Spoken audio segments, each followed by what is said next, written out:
Hi guys, welcome back to my channel. I know it's been so long since I've done a video. I think it's been maybe 12 months, even longer, since I've done a video. Things have changed quite a bit since I did my last video, or since, previously when I was making my junk journal videos. So you probably know from my last video that I started my business in January of 2020.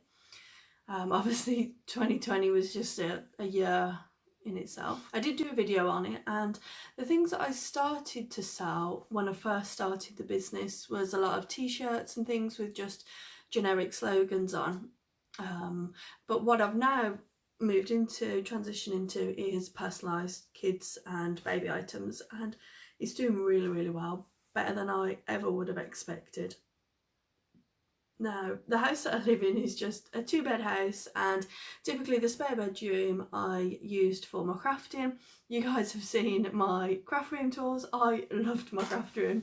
I had wraparound units here, I had big tall unit there, and the desk, and I had room for everything. All this area here behind me was cupboards.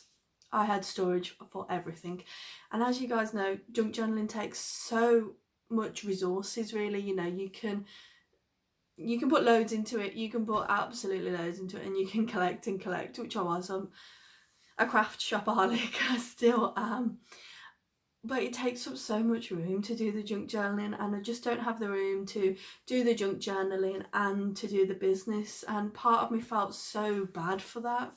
I was still doing the two alongside each other, but when you do your junk journal, you probably know your craft desk it's just a mess for ages, and I love just having all those bits of paper around me and just then coming back to it a couple of days later and just picking up exactly where you left off. And it was really hard to manage having to tidy it all away and stuff. And then it got to the point where I just didn't have the time to invest into making a junk journal, or unfortunately even into making videos for you guys, and I felt quite guilty for that. But I've been working full time and I've been doing the business, so I've been working pretty much 7 days a week for the last 15 months or so, which I'm so grateful for. I know that so many people have been affected by the pandemic, and I am really grateful that my business is doing as well as it is.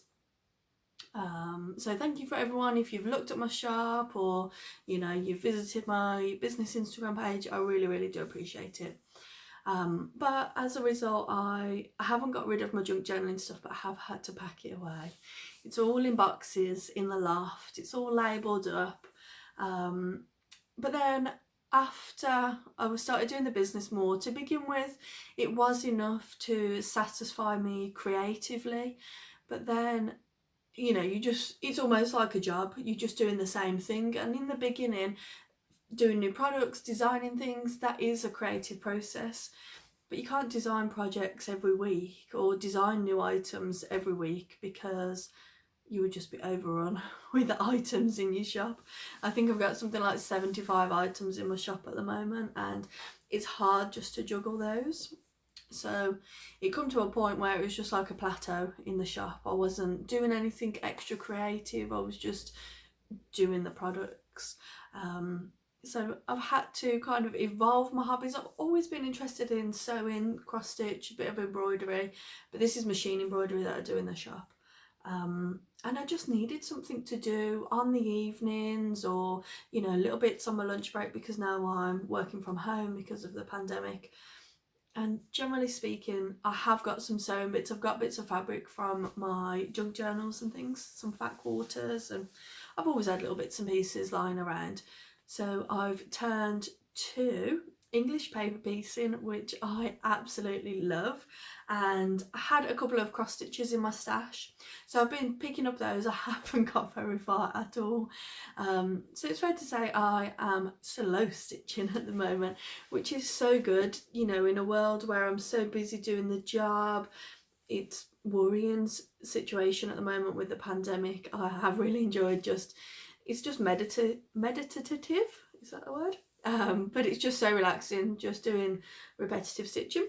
So I thought I'd come on and show you what I've been doing, and maybe try and make it like a monthly do they call it a podcast or a monthly video where I just show you what I'm doing, English paper piecing or slow stitching, because I just love watching these videos and I would just watch them whilst I'm doing my stitching or while I'm having my lunch, breakfast, whatever. If you don't know, English paper piecing is a method of quilting or making a quilt top or method of sewing. You do it all by hand and you wrap fabric around paper pieces. So that's why it's called paper pieces, and then you stitch those paper pieces together and it makes a quilt top or a different item. The first thing that I did was, this was what I did to check whether I liked doing the English paper piecing, and I just turned it into, it was going to be a placemat but it's now just a wall hanging. So I'll show you. Got a little bit of quilting around the edge here, and then I've just done some bias binding. That was the first time I've done bias binding, so you know, the mitered corners aren't perfect, and I think on the back I didn't even do one of them a mitered corner, but I like the quilting on show here. And what I actually used for the hexagons here was a fat quarter bundle from Hobbycraft, which is a craft store in the UK, and I just mix and match them all up, and I actually used Hexiform inside. Now Hexiform, I'll show you what it comes like, but it's in, it's not paper, it's like foam that is already dimensional. I don't know if you'll be able to see, but it has a little bit of dimension, and unlike traditional English paper piecing, you leave the template in, so it gives you quite that nice texture that you would want on a placemat. I'm not sure if it's tactile enough to have as a quilt because I love the squishiness of a quilt, but people have made it into a quilt, so I'll show you what it looks like. I was actually inspired to start English paper piecing by a lady called Vintage Sewing Box. Her name's Emma. She does have a YouTube and she's also on Instagram, and she does a lot with the Hexiform, so that was the first place that I made the order. In terms of for smaller items like the placemats, and I'll show you another half finished project, I do prefer the Hexiform, but for like quilts and things I think I would prefer the actual paper. Not that I've got anywhere near close to finishing a quilt, but it comes in packets like this. I don't know if that's going to be reversed. So they're already pre-cut and they are, you know, really squishy. So I bought some hex petals. I haven't used those yet. I've got some 1-inch hexagons, and they're all laser cut to, you know, absolute precision. Those are my leftovers from that little project that I showed you, and those are 3/4 inches. I've got some diamonds. They call them flat top hexagons. They're not like half hexagons, but they're kind of like that type of shape. Flat top hexagons they're called. I don't know what possessed me to buy them, but I just fancied them. And these are jewel petals they're called, and they're like that. Now what refers to the size on English paper piecing, it's easier to show you with the hexagons. So the measurement of 1 inch doesn't refer to the biggest point, it refers to the one side. So the sides are 1 inch, so the hexagon itself will be bigger than 1 inch. So those are what they come like, and I do really enjoy them. And I also thought, because you end up with a lot of scraps, and I just don't like waste, and I also have loads of scraps from my junk journaling as well, so I thought I really just want to use them up. So I had a go at 1/4 inch hexagons. These are in the middle, and they're just assembled to make a hexagon flower, and then I've put them on 1 inch hexagons and made it into a larger hexagon. And then this here, the side of this is 5.5 or 5 inches. So there we go, just bring it closer. I haven't finished it just yet, I just need to finish putting the rest of the binding on. And I've quilted it twice, while 2 lines of, you know, stitching around the edge. And I really like that. I'm happy with that. And I think that will either just be, I don't want to have it as a mat because I don't want to cover this. so I might do it as a wall hanging and put something on the back to hang it up. But these are done with the Hexiform as well, so those tiny 1/4 inches in the middle, I just didn't want to be messing around removing the papers on those, so I ordered those as Hexiform. You get 50 pieces in a pack, which is good, all good and well when you've got a large number, but I think I used all 50 just doing this small project, but it is a good way to use everything up. I also, because I started a little bit of this over the Christmas break and I wanted to sign up to something, I signed up to a block of the month. It was a commitment because you pay a price for 12 months, but I do think it's quite affordable really. So you get all of the pieces cut for you, you get a strip of fabric, and then you make the template and you sew it all together every month. And it just, again for me, it's having the space of, if I was to do this myself, I'd buy a fat 1/4 of everything and I'd have loads left over. So for me, it's a space and a bit more of a convenience thing. So let me show you that. Now, this is the company where I get my quilt block of the month. It's called Sew & Quilt and they're based here in the UK. And what they do is they send you instructions each month along with the fabric, and then you make that set, those set designs. So it's a Lucy Boston patchwork of the crosses, which is quite a well-known pattern, and it uses these, I think they're called honeycomb shapes. So you use honeycomb shapes in the middle, and these are all the lovely ones. So each month you get to do, what I do is I say you get to do 2 fun ones, which are like these nice colourful ones, and then you have to do a number of connecting blocks. So these are the colourful ones. So these, I think it's only been going 3 months so far, 3 months, and these are the ones that I've done this month. I do like that one looks really good on camera, but that one's one of my favourite because I just love anything pink, but the contrast on that one looks really good. If you are new to English paper piecing, as I was, I get concerned that my, you know, it all looks like that and the papers are still in the back. That's what the back looks like. But I was thinking, oh my god, this quilt is not going to lay flat, look at it. And that's how they will come out when you've sewn them. And I was concerned, but as soon as you press them, they'll just be flat. And then when you take the papers out, they'll have, you know, much more flexibility when the papers are out. I did take the papers out of the first one. You can see those ones are missing. I was going to try and hold it up to the light, but I had to draw the blinds because it's so bright. So these are my fun blocks. And then you do an array of connecting blocks. What I might try and do is when I've got this down, I'll try and put it up and put a clip of what it will look like in case no one knows what the pattern's like. So these are all the connecting pieces. The border's white basically, all the interconnecting areas. And then you do a series of smaller ones that are all the same, which is quite nice. I like doing those, you know where you are every month with them, you know. Same again, just a small connecting few. And they're lovely Liberty fabrics. I hadn't really heard of Liberty fabrics, which if anyone is watching this who is like avidly into sewing, I just didn't know. But the fabric is beautiful. It's really thin though, and everyone uses it, so it must be brilliant fabric, and it is really expensive, so again, it must be worthwhile. I'll sort all this out when I'm done. So I'll try and put that up on the board, so you might be seeing a clip of it now. Can't go out still.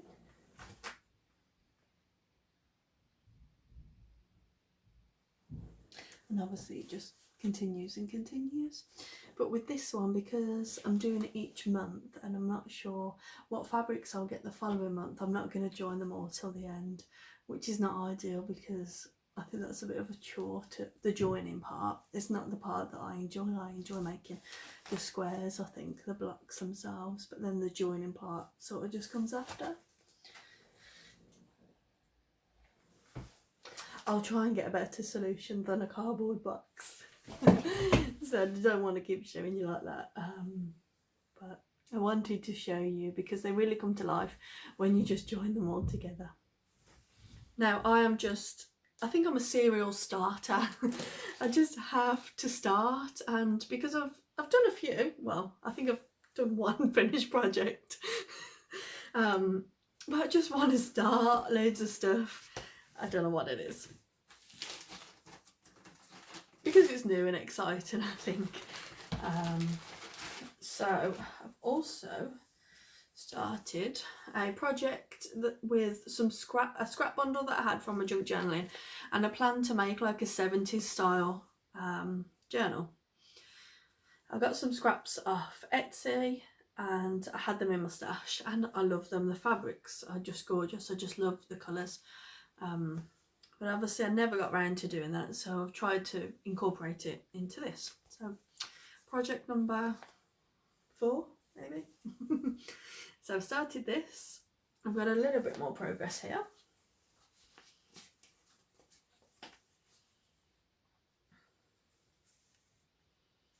So I've done the 3 blocks, and so it's hexagons into flowers connected with 60-degree diamonds and equilateral triangles, which is that one there. And pretty much you can put any, well, I say any, but you can pretty much put 1 inch with any 1 inch shape, because the sides are what matter. You couldn't use a 1 inch shape with a 1/4 inch shape. It has to sit next to a 1 inch shape, if that makes sense. Correct me if I'm wrong, but that's what I've pretty much discovered. So I've got that. So I'm just going to show you all my projects because I have loved doing them. So I think that was the 3rd English paper piecing project. Another one that I've got on the go. And I don't know what these will end up being. They might end up being a lap blanket. They might end up being a massive king size quilt. I just don't know. They might just end up being shoved in a bag. But you know what, I really enjoy the process. Like I said at the beginning of the video, I just love doing it. So that's the main thing for me. The second quilt that I started is called Stars in the Garden. So it's a take on the Grandmother's Garden. I think it is Grandmother's Garden, which is the pattern that I just showed you with the 70s flowers. This has a star in amongst the flowers. Now I haven't done any of the pathway for this, the connecting pieces, so I might have to put it again on the board and I'll show you at the end.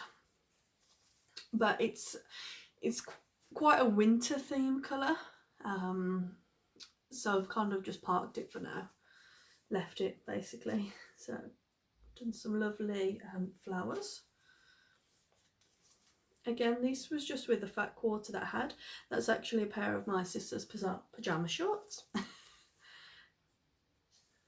So they're all mishmatch in their own way in this pattern, which again, I'm not sure if I can quite, I don't know if I can quite get the mix and match. Like this here that I'll show you in a minute, none of that matches, but it all works together so well. So I think I just need to bite the bullet on this one. So those are the flowers, and they go around stars, and then they all connect with 1 colour pathway if you wanted to. And I'm going to do it a lighter colour, the path, so it will, the light and the dark will look better together. And I think these are 3/4 inches, and I just love the back. Look at that. So you can take the papers out of anything in the middle and you just leave the outside, so the middle is really nice and scrunchy. You don't want to look at the back too long. That's that one. So this is how they kind of go. The flowers go there in between the two. I'll lay it all out for you again. You'll probably see a section here. This one is just very roughly thrown up. That goes more like there. And that's how it generally goes. There would be another star up the top. So then I will build the connection that connects all of these together. I'll do them quite a light colour because there is quite a lot of dark with the dark red and the dark green. So but that's how they generally sit together, and that's called Stars in the Garden, that pattern. It's quite a common one, and it is really nice. You can do a total mix match of colours. That's what I really like. I honestly don't know how I could have forgot this. I think it's because it's just hiding in plain sight in this lovely tin. And I just sort of just take this anywhere because I can just, if you can open it, you can just pick this up. And all I do is, all my scraps from my other project, I just put them in here.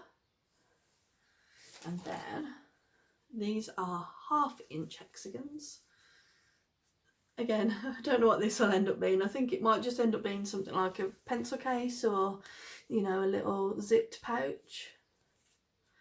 But, you know, all of these fabrics, and I'm so sentimental because I just keep thinking all of these fabrics mean something to me because they've been in a bigger project, or some of them, like this one and this one, is some scraps that I got from my mum, that one there. So yeah.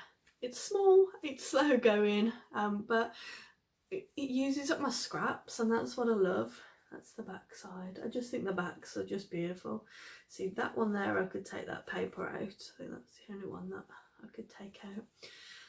Yeah, I just love using up my scraps, and that's what I loved about, you know, junk journaling. You can use scraps and flyers, envelopes and things that come through the door. So I'm constantly on the lookout for raiding people's wardrobes for cotton fabric. My sister was recently moving house, and obviously because of the pandemic she was video calling me, and I saw her pair of pyjama shorts on the floor, and I was like, what are those? The fabric is going to go perfectly with what I'm making at the moment. I did have to starch them a little bit though because they was quite thin, but yeah, pretty good. So aside from English paper piecing, then the other projects that I've got, like I said, a little bit of cross stitch. So just so you know, I keep all of my projects in this type of thing at the moment because I've got like a bookshelf with cupboards at the bottom downstairs, so I can just stack these, and you know, they stack up, they don't take up half a shelf, so it saves me having to keep it up here with the business stuff. I say the business stuff, my shop stuff.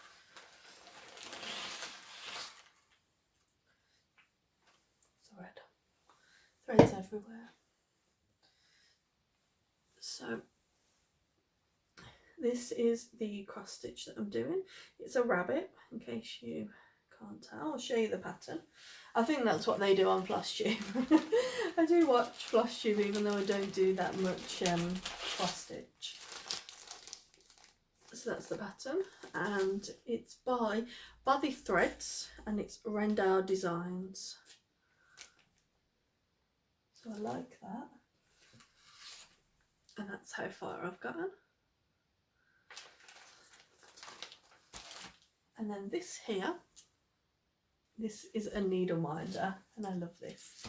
This is from a business called Chapel View Crafts, and just look at that.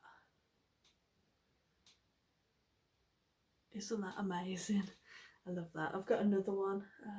I'm not sure if it's in with this. It might be in my sewing box.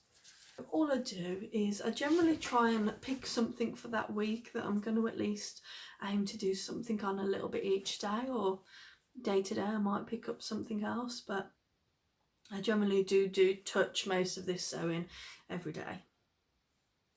Just keeps me creative, because if, as you probably know, if you're a creative person who's watching this, you just have to be doing something to keep yourself sane. And then the last thing, no, that's the last thing, last bit of hand stitching then, is again Emma at Vintage Sewing Box. She inspired me to do some Sashiko, and I'd never really heard of it, and I just totally copied what she was doing. I got this kit from a company called Japan Crafts. Moving a little bit closer. Hope you can see that. And it already comes with the design on there, and then you just start doing it all in one direction. So I've started doing it that way. Again, it probably needs a good flattening out. can see that. But again, yes, I love anything pinky, so it comes with the backing, and they've got so many on there, lovely backing, and you can just choose whatever thread you want. And here is my second needle minder from Chapelview Crafts. It's a jammy dodger, and you just hook it onto whatever you're doing, and then your needle will sit on the top. Oh, nearly dropped it. They're quite inexpensive as well. I was really pleased about them. You know when you see something and then you just want it. I just wanted it. I left it a couple of months and I thought, no, I'm going to treat myself to a couple of those, and you know, they just put a smile on my face when I see them, when I get my projects out. You should see this desk. Let's see, everything's dumping on it, so I'll have to tidy it off. But I am at the moment, because it's the Easter weekend, it's the Saturday of the Easter weekend today. I'll probably get this video up today, but I'm having some time off from the shop. This last thing that I have started, now this isn't hand pieced, this is all machine pieced, and a lady who has a YouTube channel that's called The Last Homely House, her name's Kate, and she started doing one of these string pieced quilts, and I love it. And I got a bag of scraps off Facebook Marketplace. The lady was selling it 400 grams for £4, so I got two. I think I bought it home and it was like 900 grams of scrap fabric, and they are all beautiful, and not necessarily my colour taste, but my mum, she loves bright colours, loud prints and things like that, so all of these are just speaking her language. So I've started doing some string blocks. I've put some of them here so you can see the pattern, and I'll bring it a little bit closer. So I've started doing these with just some lovely prints, and they're all just a mix and match.